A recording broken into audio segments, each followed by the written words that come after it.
You are listening to the LoFi LowDown, a show about female creatives by female creatives. I'm your host, Elisa Gervasio, and today we are in the studio with singer-songwriter Victoria Gutierrez. Today we'll be talking about her musical journey so far, as well as her inspirations and what's planned for the future. So welcome, Victoria. Thank you for linking with LoFi today. Oh my God, thank you guys for having me. I'm so excited. I'm honored to be here. I'm glad. So, what got you hooked to music in the first place? I feel like everyone who's a musician is always like, music was always in like my childhood, but it's like true, so I have to say it. Mm-hmm. But I really started getting into playing guitar, especially when I got a job at a music store like 3 years ago. Okay. Because I worked with all these guitar teachers and we're always guitars on the wall. So like at a certain point, it becomes like you have to learn. Mm. And then I would like start like picking out songs that I liked. And then 6 months later, I was like, wait, I'm kind of good at this. Mm. And then it just like snowballed from there. Right. So you just kind of picked it up and ran with it. Yes. We love that. Yes. And I was going to ask you too, what other instruments do you play other than guitar? I play piano. Guitar is my instrument that I'm the best at. I can play ukulele. Mm-hmm. Everyone loves Riptide on the ukulele. I can play piano. And I really want to get really good at bass. I can like play bass like in theory, but I'm definitely not good at it. So that's like my goal for the next 6 months. It's like become a mediocre bass player. So you were telling me that you work at a music place and you started, but what drew you to working at a music store in the first place? I knew one of the guys who had worked there. He was a guitar teacher. He was a super cool dude. And I saw one day that they had a hiring sign. So I was like, hey, I need a job. Why don't I get a job here? And then they asked me one question. It was for a secretary job. They were like, do you have nice handwriting? And I said yes. And they were like, okay, you have the job. And it's been 3 years. Perfect. So are there any artists or figures that really inspired you to start playing as you grew older? I think all teenage girls are legally required to be absolutely in love with Taylor Allison Swift. They make you sign a contract at birth. Don't know if you know that. But yeah, the first song I learned to play on guitar was Our Song by Taylor Swift. And I'm pretty sure I could pick out her whole discography at this point. So Taylor Swift has been a super key influence, you'd say. Absolutely love Taylor Swift. Just throughout your life? Yes. Okay. So, speaking of Taylor Swift and the Lo-Fi show, we love including female creators with the show itself. So we're going to be featuring Miss Taylor Swift's Treacherous, a song that has greatly influenced Victoria's musical journey so far. So, that was in fact Treacherous by Taylor Swift. You are tuning into the Lo-Fi Lowdown on Jazz 88.5. Here today is Victoria Gutierrez, an 18-year-old freelance singer-songwriter and audio engineer. So, Victoria, aside from playing, what other musical ventures have you been up to? I guess when I was in high school, I used to make a bunch of short films, and for one of them, I needed to score it. And I have a best friend who plays the clarinet. So I called him up and I was like, I really need your help with this. You know way more about like music theory and classical music than I do. Will you help me out? And he was like, absolutely. And we ended up writing a fair amount of music for it, far more music than a 7-minute clip needed anyway. And then from there, I kind of learned how to use Logic, which is Apple's like sound engineering music producing program. I guess that's what it does. And then what would happen is people would ask me for help, especially when it came to like short films or whatever, and be like, oh, can you help me like with figuring out how to like fix a sound on this or use a microphone or record voiceovers? And I'd be like, yeah. And then once you start telling people you know how to do something, they start asking you to do it, which is a really crazy thing I figured out. And I don't know, I've been having a lot of fun with that. I really enjoy doing it. And this morning, I was actually helping out my mom with a project that she was doing for work. She was like, I need to record this audio thing. And I was like, okay. And we sat down with my microphone, and she's like, I need to record this sentence. And I was like, okay, go. And then she was like, wait, I'm nervous. I'm like, I'm here. It's in our kitchen. It's your daughter. It's your child. Yeah, it's your daughter. I'm like...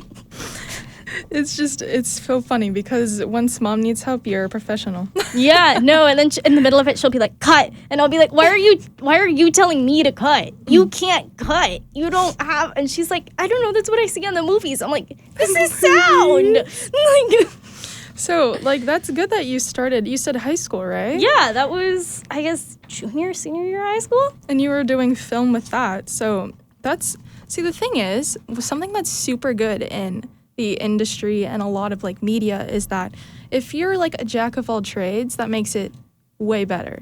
I also find that a lot of, this is like a totally anecdotal observation, but a lot of art tends to snowball into each other because like you'll look at like just like taking like I guess like Ariana Grande and you'll see like, oh, she has songs, but then like there's someone who needs to photograph her covers and there's someone who needs to make her music videos and there's like graphic design is an art form and like there's so much that goes into it, and then you realize that like art isn't even like, you can't just say that you're like a photographer because eventually you're going to shoot something and it's like, oh, you're a cinematographer? Are you a filmmaker? And I don't know. Right.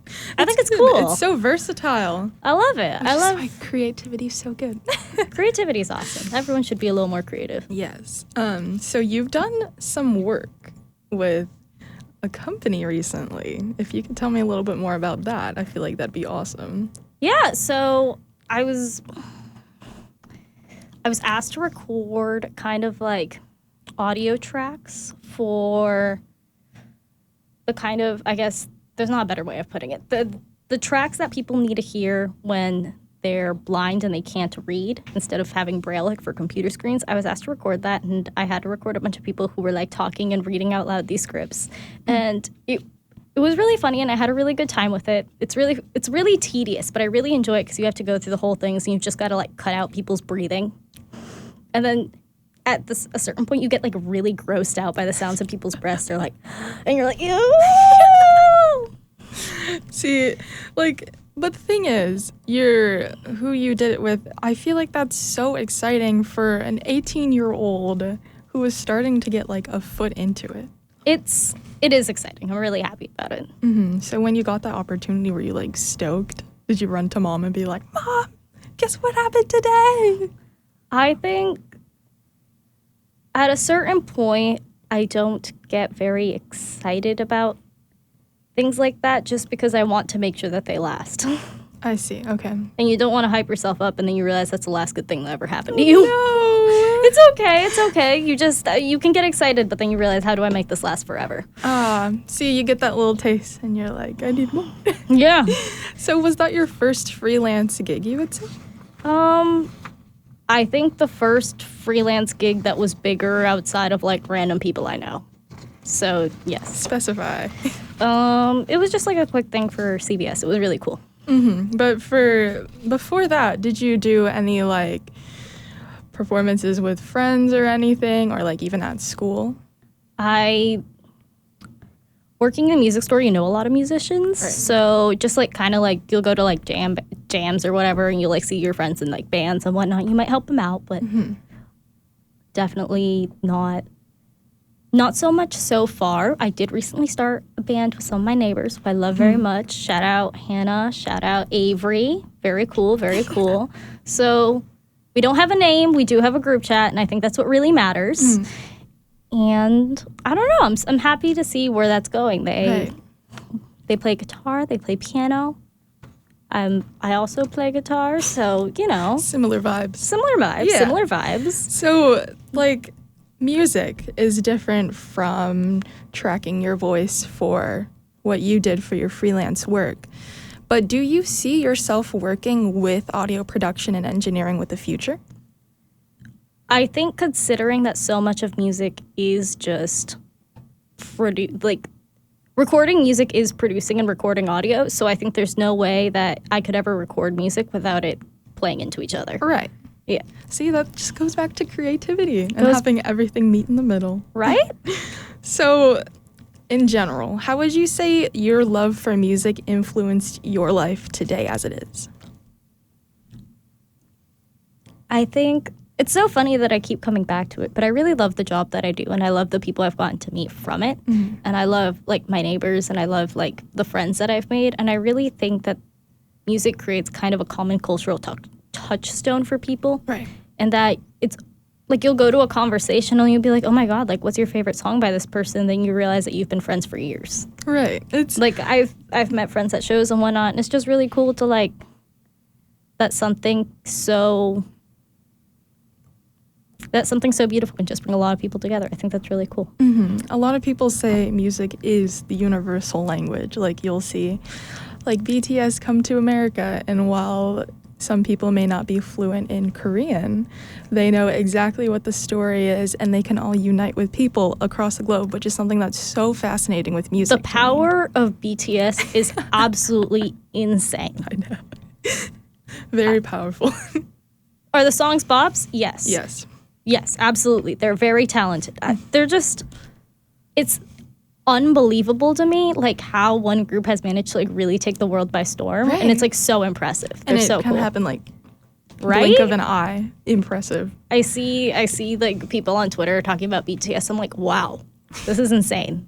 Like, people Across the everywhere world. love BTS. We love BTS. No, BTS. Smooth like butter. They're cool, yeah. Yeah, we love it. So right now you manage the music store? I do manage the music store. Super cool. You built your way up from that from 3 years? It also, especially with COVID and whatnot, and what has happened in the last couple years, you just kind of start, like, it goes from just, like, taking phone calls to whatnot, that all of a sudden they're like, oh, can you do this and also this? And then you're like, oh, yeah. I'm important. So, like, since you work in a music store, it's like you're constantly surrounded. Have you ever like, seen a banjo and be like, oh, I kind of want to learn that? Oh, yes. Yes. Well, that's how I got started. Yeah. That's exactly what happens all the time. There's one of the teachers who's super awesome, who's like a bass teacher. And yesterday I was like, hey, do you have any tabs for bass? And it was like, yeah, sweet. I have like hundreds of tabs for bass. Tabs being like sheet music. And then being like, I'll like give you a couple, and you know how to read tablatures. For anyone who doesn't know, it's like sheet music, but for cheaters. It's for guitar people. It just shows you exactly where to pick on the actual strings instead of being like notes. So With the dots and the lines. the dots and the lines. She knows what she's talking about. Dots and the lines. Dots and the lines. So, like, the people that you work with, like your coworkers, do they all, like, get involved with music too? Well, they're all music teachers, so, like, I sure hope so, Gotcha. right? Okay. But, yeah, I think I work up at the front desk. I help people out when they come in. I help out people whenever they need help. For the most part, I work with a lot of music teachers who, like, teach people how to play instruments. Gotcha. And I've learned so much from them, not only just Right. as, like, music-wise, but just, like, as people. They're all, like, really smart, intelligent people, and I really respect them. Yeah. So, like, have you made a lot of connections with those kinds of teachers or people that you've come across? I mean, yeah, I'd be sad if they were like, I don't know her. I'd be like, how rude. So yeah. Moving forward, though, what do you plan to do with music? God, that's such a loaded question. I really like the band that I've started right now. I really like jamming out with my friends. I love writing music. Right. And I'm gonna see where that goes. I think I'm just gonna follow the rabbit hole until there's nothing left, and then I'll find something else, and I'll do something else, and Stay creative. I'll just stay creative. Yeah, that's good. Like, especially in the last couple of years, it's just been proven how, like, you can't really plan for anything. Right. So I'm taking it one day. Here for the ride. I'm here for the ride. That's I'm good. having a really good time so far. See, it's good to stay creative because then you can dip into this and dip into that. And maybe next year you'll be into pottery. Yeah. You never know. Maybe I'll become like it's like the scene in Ghost, like the ceramics people. I don't know. Sorry. I don't know. Maybe I'll be really into pottery. We'll see. Who knows? Who knows what life will is gonna bring? It's gonna be cool though. So, with like starting a band, is there any kind of sound that you guys are gravitating towards right now? I know that Avery, who is also a keyboard she's a piano player. She plays piano, keyboard, and guitar. I know that she loves Lana Del Rey. I'm pretty sure a lot of people really love Lana Del Rey. She has really a cult following. I know that Hannah, she's a big Harry Styles fan, but she's also like really into Joan Jett, which is not necessarily a combination you see a lot, but I really like it. She's really cool. Both of them are really cool and they're really smart. So I also like Joan Jett, Harry Styles, and Lana Del There Rey. you So go. who knows? Maybe it'll be it's a cross of that.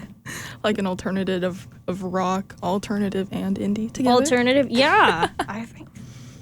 We love to see all female Man, like creators. the 90s were so big for that. Yeah. 90s Just were everything together. Angry women had like guitars and they were on the radio, and it was like the Cranberries and It was amazing. Hole and Alanis Morissette. Yes. So, speaking of all female ladies who have made a wave in the music industry, we're going to play O by Washington's O Sleater Kenny, who knows a thing or two about brilliant riffs. Victoria, thank you so much for joining us in the studio today. This show is brought to you by our guest's very own special playlist. Stay tuned to discover more artists that have inspired her musical journey thus far. And Victoria, LoFi wishes you the best in your future endeavors, and we're all here to support you. So check out Victoria at... Victoria Langosta on Instagram. Perfect. And Thank you TikTok. Instagram Sorry. and TikTok. Love TikTok. Perfect. Thank you guys so much for joining us today. Stay tuned for more music.